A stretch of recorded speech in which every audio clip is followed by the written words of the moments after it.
been instances where your thoughts or thoughts of the future or your memories of the past overwhelm you, making you feel like it's just too much, and where you just want to retreat from the world, go in your little safe space, and you've maybe even uttered the words, "I can't even today." Well, thankfully, we have the Stoics that can help us with that. Hi, I'm Amy Yakowski. I am the founder and chief evolution officer here at Painted Porch Strategies, and I'm here with my trusty team, Sierra Ram Cantrell, our mindfulness maven, and Rob Hunter, our MC, or Master of Communication. We are a training and advisory company dedicated to helping you create amazing lives and amazing companies through mindfulness, effective communications, and awesome teams. And every week we meet to go through a journey of Stoicism. We do that through this book, the Handbook for New Stoics. It is a 52-week lesson, or a 52-week compilation of lessons that each week we go through to help build our Stoic muscles, since we are all baby Stoics in training and we are continually learning ways to get better and better each day. This week, we are on week 50 of our journey. So we only have a couple weeks left, but we're on week 50, and 50 is all about decomposing your difficulties. Sometimes, and I am the first one to admit this, I can get overwhelmed. And I can get overwhelmed with all of the things that are just stewing around in this brain of mine. I think even if you go back to our very first lesson that we had on this journey, I talk about how it feels like sometimes there's just an axe in my head and it's just pulsing, making me think of all the things that I have to do or haven't done. And so what this lesson is really trying to get us to do is break it down into small, actual, reasonable parts. So often it can be that we just think there's so much, the weight of the world is on our shoulders. I have so much to do. I have so much on my mind, whether it's thinking about things that happened in the past, thinking about what's going on in the future, or looking at a giant to-do list that seems endless. And so because of that, sometimes, me especially, I can clam up. I almost become paralyzed by it and I don't know what to do. And so with this exercise, they really just want us to break it down into small parts right now in the present. The past has already happened. The future you have very little control over. The only thing you can really do is the present. So Sierra, as our mindfulness expert, I know presence is one of the core principles of mindfulness. What were some of your big thoughts or takeaways from this lesson and how it ties into not only what you teach, but how you go about your life? Well, I love that they bring us to the being present in the today. It's not to say that you don't waste all your money buying a Lamborghini today, because today is the only day that matters. But as far as being in the right here, right now, the person I am now, and what I've got to do right now, this reminded me a lot of, I've worked with people in recovery, and one of the mantras used is one day at a time or one step at a time. So that reminder to just kind of like, what is exactly on my plate right now? I don't have to take on tomorrow just yet. I just need to kind of stay in my lane and be right here, right now. Mm-hmm. How about you, Rob? I love the line that they write in here on page 283, if you want to follow along. The example they use is Johann, and he says he found that journaling helped him focus on the present moment and allowed him to decompose his thoughts. This is the line: rather than buy them wholesale. Because you can have thoughts. They come in, they come out, they come in, they come out. But that doesn't mean they're real. It doesn't mean they're true. It doesn't mean that they're accurate descriptions of events, people, places, things. So if you go, ooh, what is this thought?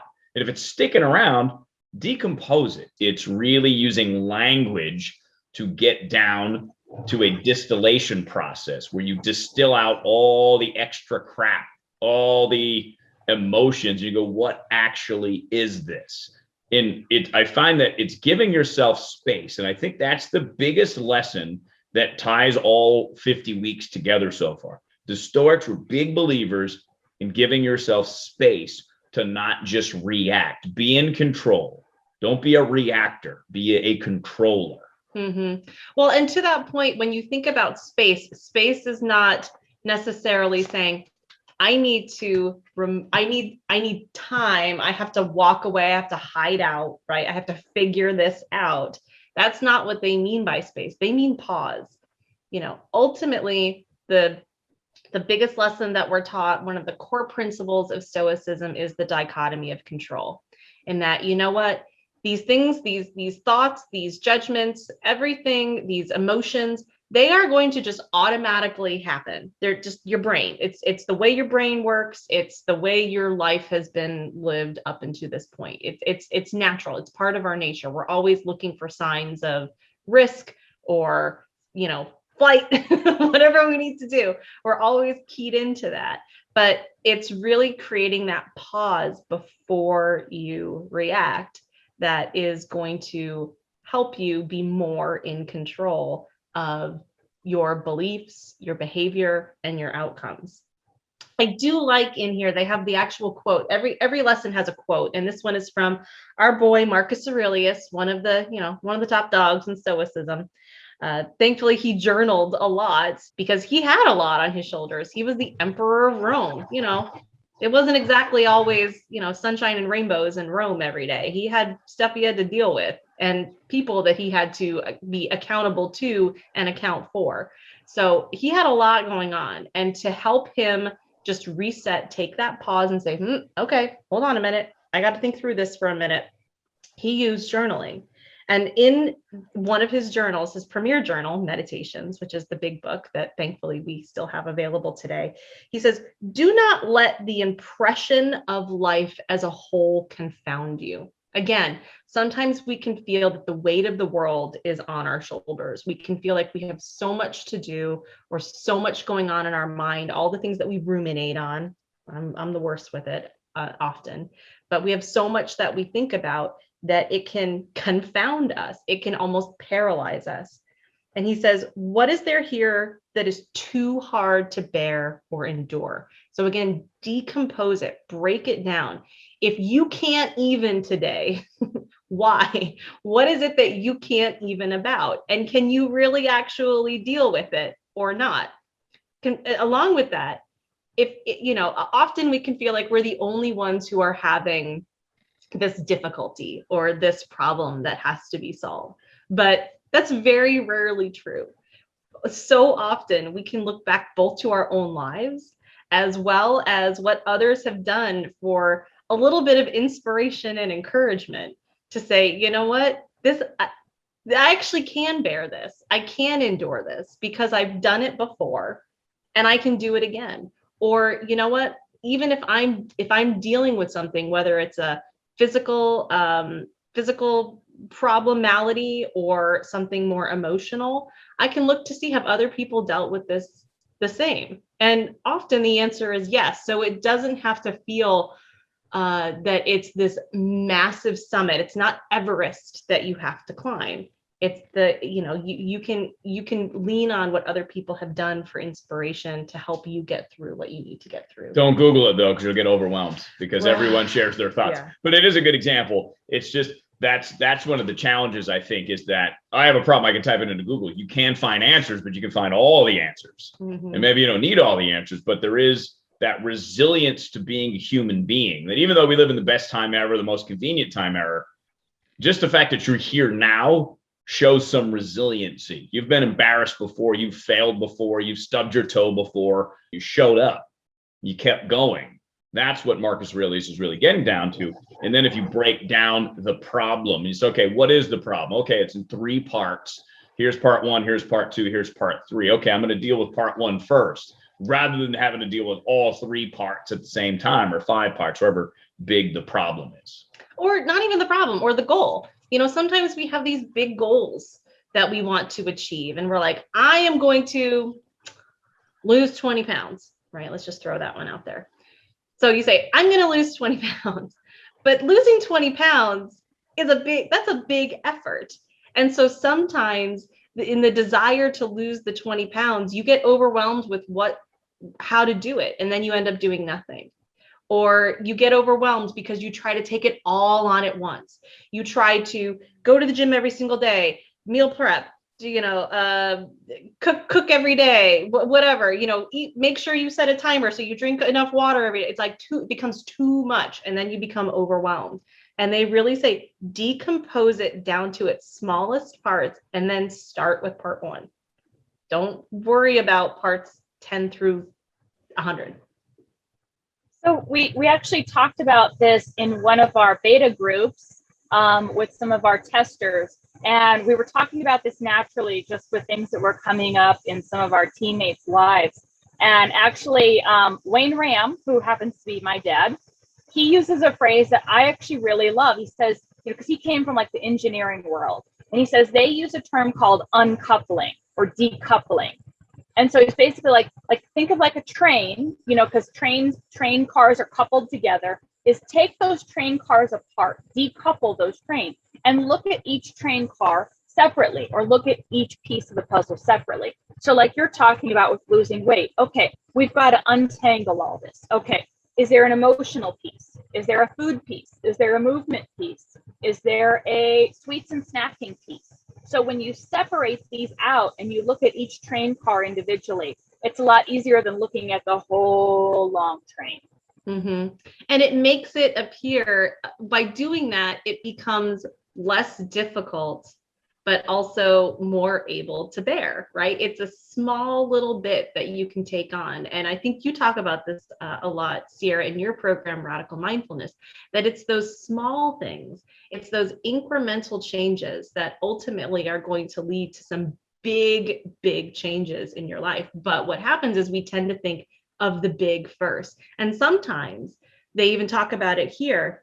They cite an author, Barry Glasner, and how he says that often some of the things that paralyze us, that make us retreat and I can't even today, is that we tend to focus on, he says, the wrong things, or that it's often because we don't have enough information or understanding of what the possible outcomes can be.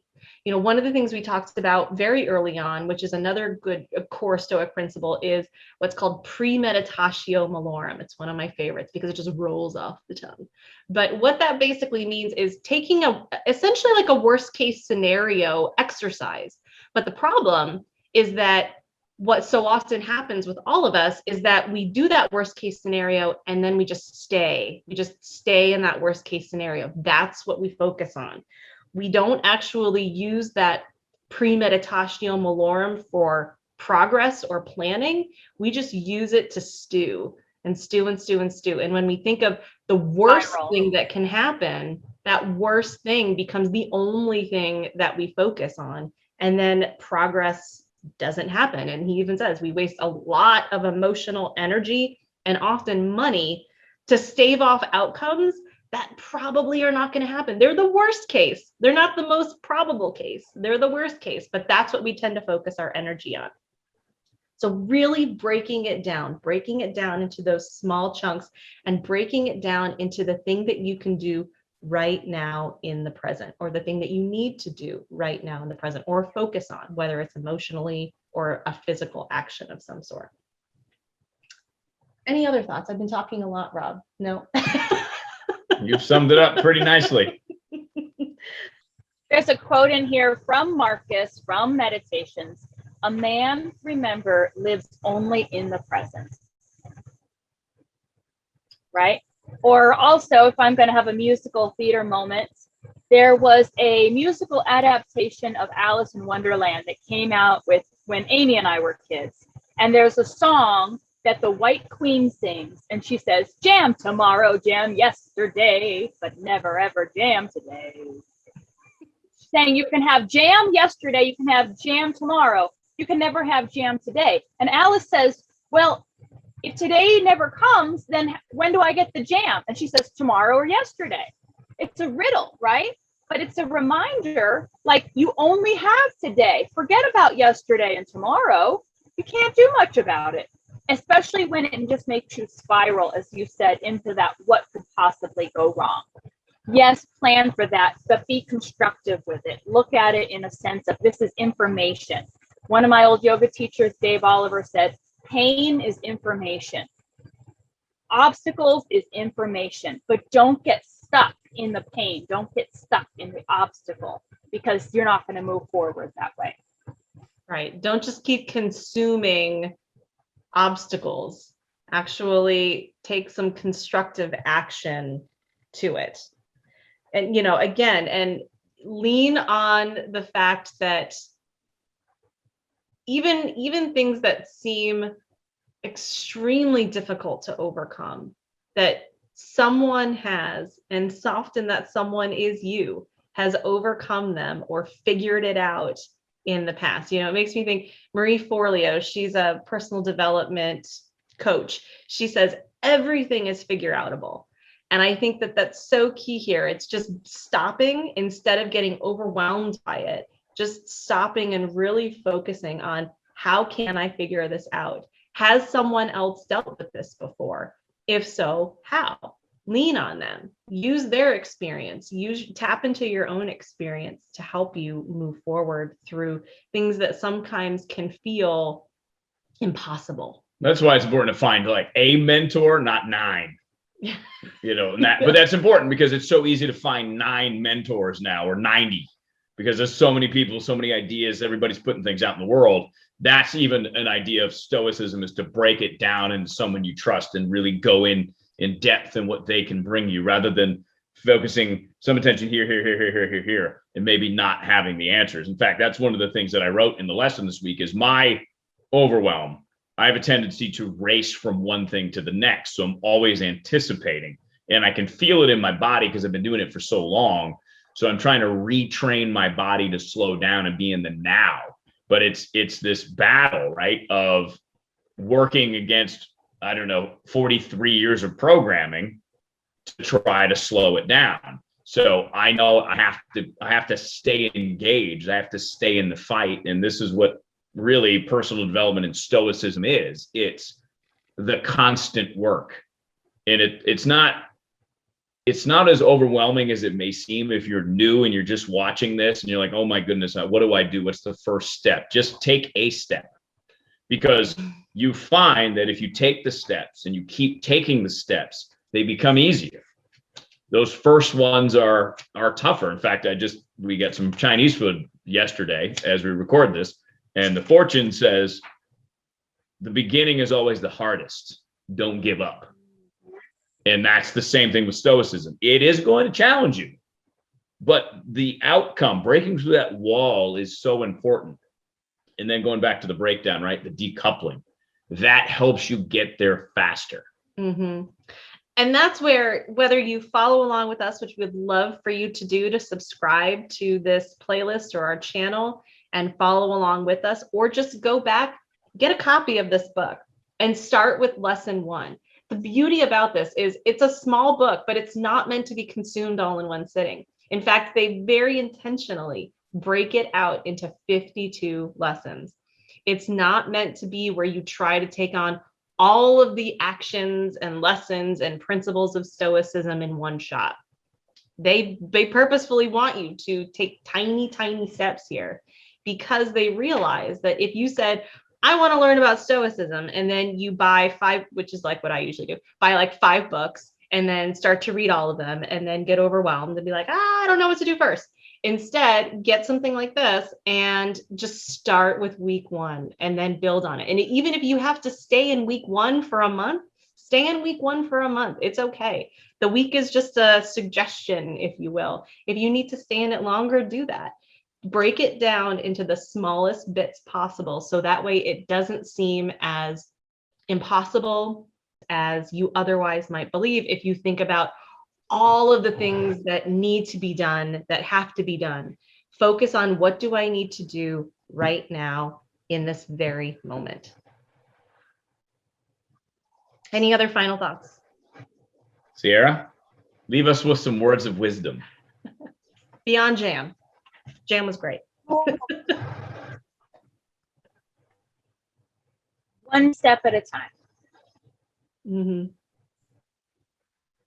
Yep. And if you want to learn more about how to embrace the power of the present, I would highly encourage you, I'm a little biased, but I would highly encourage you to check out Sierra's Radical Mindfulness program. She spends, several modules. They build on one another again, but small chunks, small little bits for you to consume over the course of 4 weeks with live coaching that can help you develop the muscles and the skills to be able to focus less on the past, less on the future, and focus on being present in the here and now. So that way you can show up as your best self, strong, powerful, resilient, and capable. Where do people get it?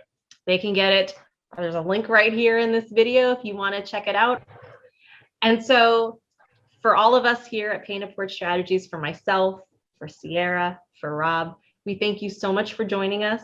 Again, take little small bits. We hope that you take those small bits with us on the porch.